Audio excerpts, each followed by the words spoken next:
All right, this is the cardiovascular and peripheral vascular exam. So first I'm going to start with the peripheral vascular just to palpate all of his pulse points. So first I'm going to start with the carotid arteries. I'm actually going to listen to the carotid arteries first using the bell of my stethoscope. So I'm going to have you take a deep breath in and exhale and then hold, okay?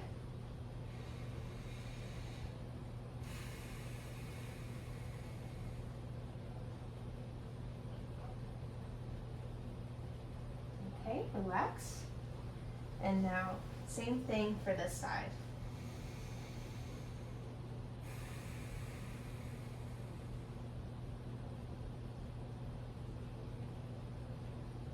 Very good.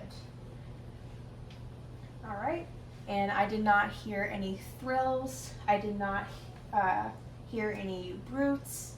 Both carotid arteries sounded strong and at an even rate. Now I'm going to palpate the carotid arteries, making sure to do that unilaterally and making sure not to massage.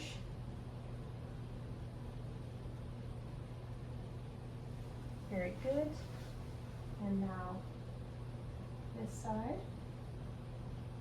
Very good. So the rate is even, the pulses are strong, and I would rate him at around a +2. No brutes were felt and no thrills were felt. Next, I'm going to move down the body and down with the pulses. So I'm going to do the brachial pulses. I'm going to have you put your arms out like this. And I'm going to feel the brachial pulses. And they are strong and even as well. I would rate these as a +2. Now for the radial arteries. They are strong and even as well. No thrills, and I would rate them at a +2. Now the popliteal behind the knees. So I'm going to feel behind this knee. Get my point. And now this knee.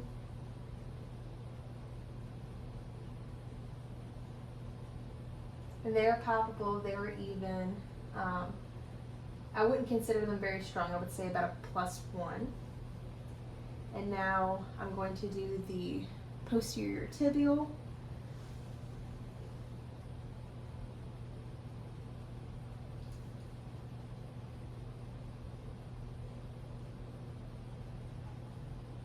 They are strong and even as well. I would grade these at a +2. And now the dorsalis pedis, right on the top of the foot.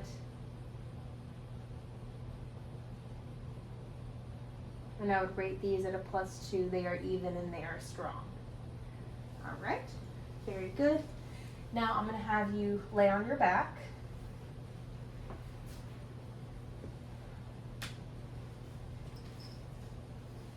All right. So now what I'm looking for here is I'm looking for any noticeable pulsations within the chest. Sometimes it is normal to see the apical pulse just by looking at the chest, but I do not see that here. And so I'm going to listen on each valve of the heart using the bell and the diaphragm. My stethoscope first, I will be using the diaphragm. So first, I'm going to start in the second intercostal space on the right side of the sternum to listen for the aortic valve.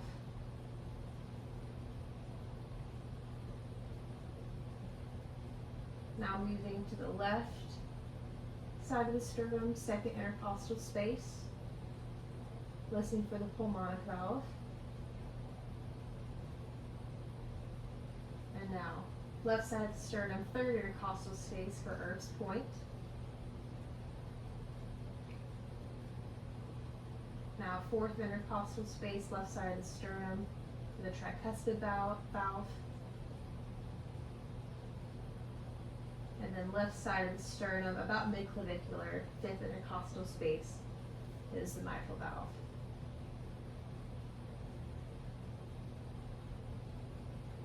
All right.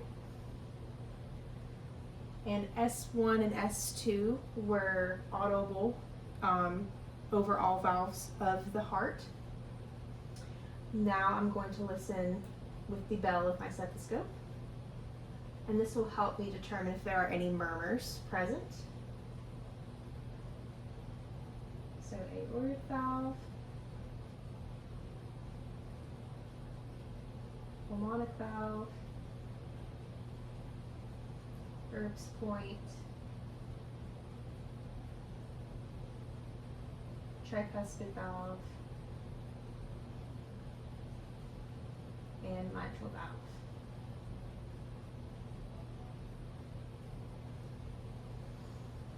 So by listening with the bell and the diaphragm of my stethoscope, S1 and S2 heart sounds were audible in all portions of the heart.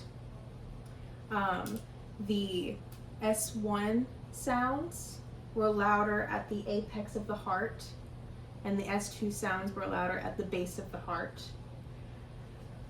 Now I'm going to have you turn on your left side for me. Okay.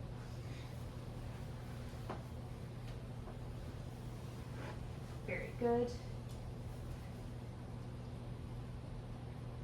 Now I'm going to auscultate those same areas using the diaphragm and the bell of my stethoscope.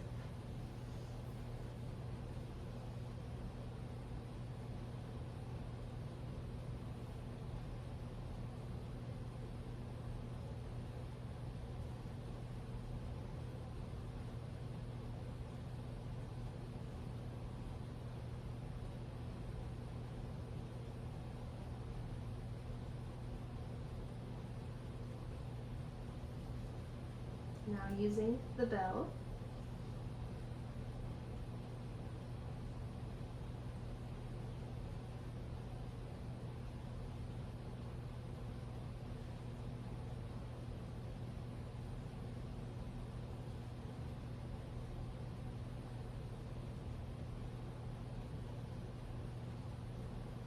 All right, very good. You can lay back on your back. So when he was supine versus lateral, S1 and S2 sounds were heard over all valves of the heart. I did not hear any gallops, any murmurs, any clicks, any rubs. The rate of his heart was normal, and they were even beats.